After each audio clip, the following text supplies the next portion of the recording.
வணக்கம். குறியீடுகள் 2 අද පිල්ලම් වල දෙවෙනි කොටස ඉගෙන ගන්නවා. මම එදා පළවෙනි වීඩියෝ එකෙන් පිල්ලම් වර්ග 5ක් ගෙනාවා. අද ඒකේ දෙවෙනි කොටස.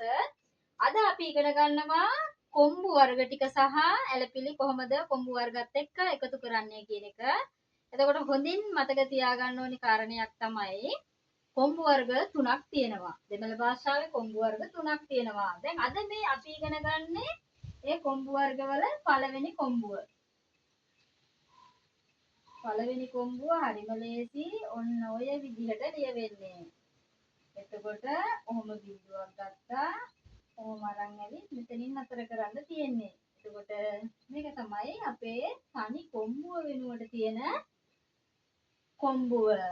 මේක තනි කොම්බුව.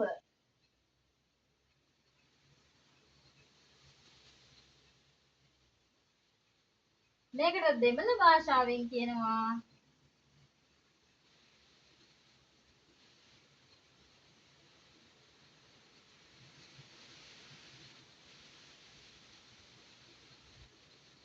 ஒற்றை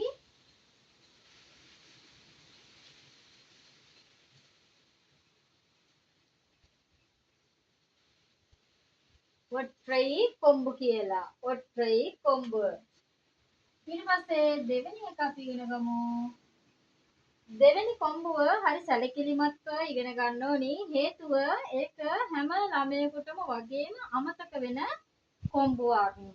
මේක ලියන්නේ හරියට අර ටෙලිෆෝන් එකක් වගේ හැඩයක් ගන්න කොම්බුවක් මේක. ඔන්න බලන්න අර ඉස්සර කාලේ තිබුණු ටෙලිෆෝන් එකක හැඩය ගන්නවා මේක. එතකොට මේක අපේ කොම්බුව සහ හල් කිරීම වෙනුවට තියෙන කොම්බුවක්. කොම්බුව හල් කිරීම වෙනුවට දෙක වෙනුවටම තියෙන්නේ මේ තනි කොම්බුව.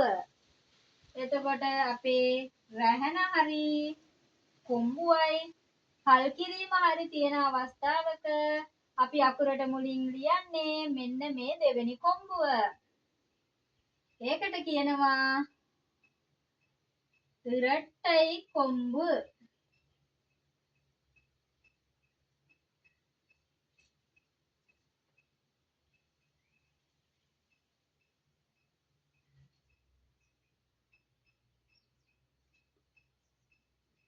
ඉරට්ටයි කොම්බු කියලා කියනවා මේ දෙවෙනි කොම්බුවට. ඒක හොඳින් මතක තියාගන්න ඕනි. කොම්බුව සහ හල් කිරීම වෙනුවට තමයි අපි මේ කොම්බුව පාවිච්චි කරන්නේ. එතකොට ඒක කොම්බුව සහ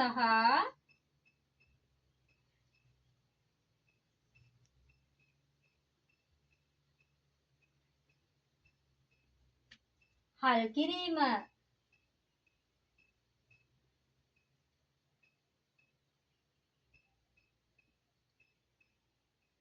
එතකොට තුන්වෙනි කොම්බුව නයන්නේ හැඩයක් ගන්නවා.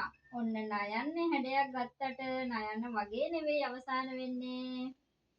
බලන්න මෙතනත් ගැටයක් තියෙනවා. ඊට පස්සේ කැරකිලා ඇවිල්ලා මෙතනත් ගැටයක් තියෙනවා. මේ අවසාන කොටසේ මෙහෙම නැම්මක් පහලට නැවිලා හිටිනවා. ඒකට කියනවා මේක අපේ සිංහල භාෂාවේ කොම්බු දෙක වෙනුවට පාවිච්චි කරන කොම්බුව.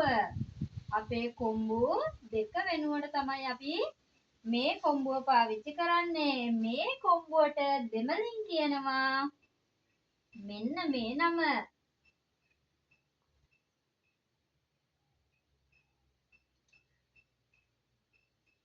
සංගිලි පින්නල්.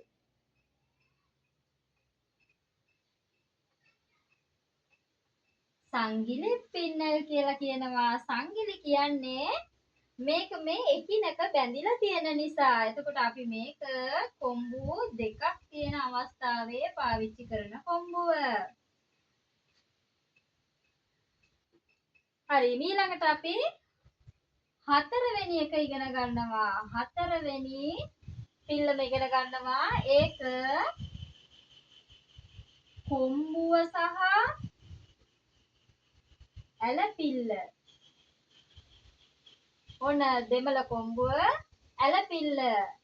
අකුරේ මුලට කොම්බුව අකුරේ පසුව ඇලපිල්ල. එතකොට මේක කොම්බුව සහ ඇලපිල්ල වෙනුවට පාවිච්චි කරන කොම්බුව. මේකට කියනවා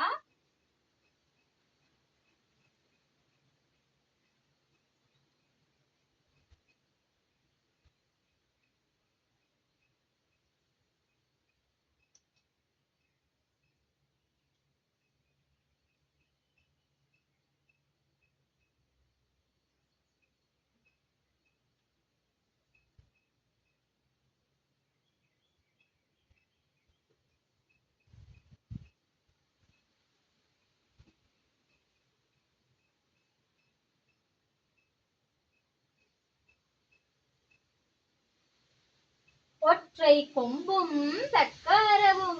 කියන්නේ තනි කොම්බුවත් ඇලපිල්ලක් කියන එක. අපි පස්වෙනියට ඉගෙන ගමු. මේ දෙවෙනි කොම්බුව දාලා ඇලපිල්ල. දෙවෙනි කොම්බුව සහ ඇලපිල්ල. එතකොට අපේ ඒක කොම්බුව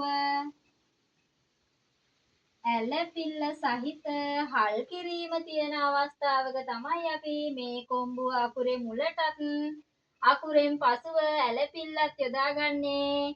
මෙන්න මේ කොම්බුවයි ඇලපිල්ල සහිත හල් කිරීම තියෙන අවස්ථාවක.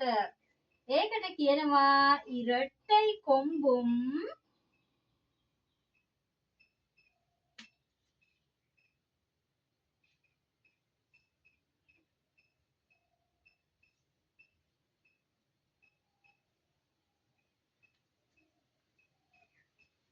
පැක්කරවුම්.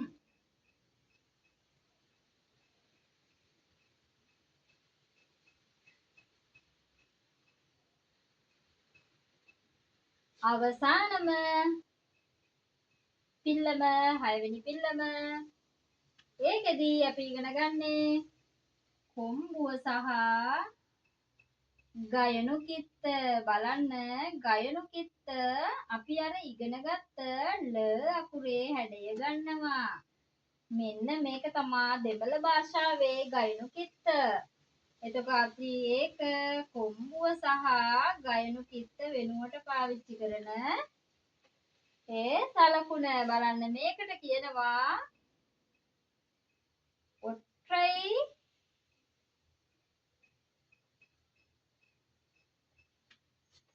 කොම්බුම්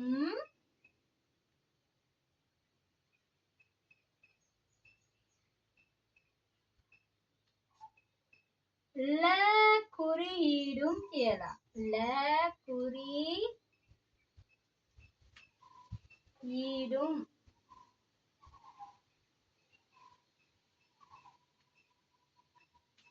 ඔන්න අපි පිල්ලම් ගැන කතා කරලා ඉවරයි. අපි වැඩි අවධානයක් යොමු කරන්න ඕනි පාපිලි වලට සහ මෙන්න මේ කොම්බු සමග ඇලපිලි යෙදෙන අවස්ථාව. එතකොට ඊළඟ වීඩියෝ එකෙන් මම අරන් එන්නේ අකුරට කොහොමද මේ පිල්ලම් වර්ග පාවිච්චි කරන්නේ කියන එකයි. එහෙනම් ඊළඟ වීඩියෝ එකෙන් අපි හමු වෙමු. හැමෝටම සුබ දවසක්.